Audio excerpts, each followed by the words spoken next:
بسم اللہ الرحمن الرحیم الحمدللہ وکفا والصلاة والسلام علی من لا نبی بعدا۔ محترم سامعین، السلام علیکم ورحمۃ اللہ وبرکاتہ۔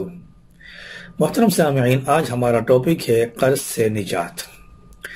خواتین حضرات، قرض کے متعلق بہت ساری سخت وعیدیں موجود ہیں، قرآن حدیث کے اندر موجود ہے۔ میں چند آپ کے سامنے ذکر کر دیتا ہوں۔ ایک جو بندہ قرض لیتا ہے، آپ صلی اللہ علیہ وسلم نے نماز جنازہ نہیں پڑھائی، فرمایا کہ تم نماز جنازہ پڑھو، یعنی اس کا مطلب یہ کہ جو مقروض ہے، اس نے قرض ادا نہیں کیا، اس کی جنازہ نہیں پڑھائی۔ اور جو قرض لیتا ہے اس کی روح ہوا میں معلق رہتی ہے، یعنی کہ جنت میں وہ نہیں جا سکتی، جنت سے اس کو روک دیا جاتا ہے جب تک اس کی طرف سے کوئی ایک فرد قرض ادا نہ کر دے۔ اور جو قرض لیتا ہے تو قرض لینے والے کو کس طرح ادا کیا جاتا ہے یہ بھی سن لے۔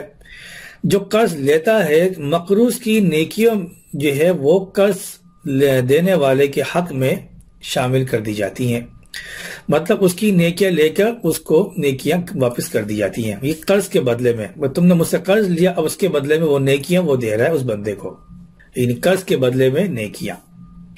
جو بندہ قرض لیتا ہے، اگر وہ شہید ہو جاتا ہے تو شہید کے تمام گناہ معاف ہو جاتے ہیں سوائے قرض کے۔ یہ قرض حقوق العباد کے اندر شامل ہے، اور اگر اس کی نیت تھی میں قرض ادا کر دوں گا، وہ دنیا سے پہلے ہی چلا گیا قرض ادا کیے بغیر، تو اللہ تبارک و تعالیٰ اس کی طرف سے قرض ادا کر دیں گے۔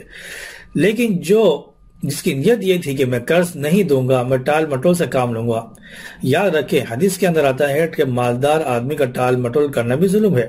جیب میں پیسے ہے، سب کچھ ہے، لیکن قرض نہیں دے رہا، کیونکہ یہ ایک عادت بن گئی ہے معاشرے کے اندر۔ ہمارے معاشرے میں ایک ایسی بری عادت بن گئی ہے کہ قرض لینے کے بعد ہمارا دل نہیں کرتا کہ ہم اس کو وہ پیسہ واپس کر دیں، کسی طریقے سے ہم واپس نہیں کریں۔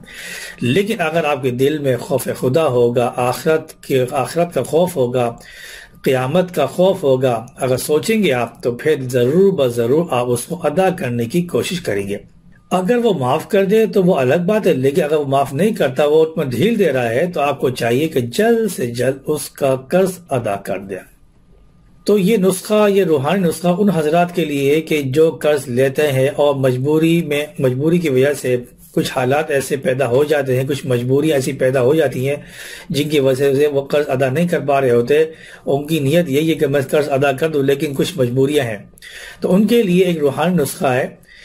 اللہم صل ابدا افضل صلواتک علی سیدنا محمد عبدک ونبیک النبی الامی وآلہ وسلم تسلیما وزدہ تشریفا وانزلہ المنزل المقرب عندک یوم القیامہ۔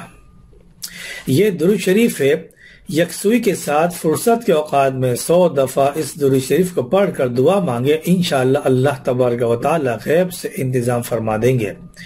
یہ نہایت مجرب وظیفہ ہے، اس پر آپ لوگ عمل کر کے دیکھیں، لیکن ہم وظیفہ کرنے کے لیے ہمارا ایمان اور یقین بھی ہونا چاہیے، کیونکہ ہم پڑھتے سب کچھ ہے لیکن ہمارا ایمان کمزور ہے، ہمارا یقین کمزور ہے، لہٰذا ایمان و یقین کے ساتھ اس دعا کو پڑھے، انشاءاللہ ضرور آپ کا قرض اتر جائے گا۔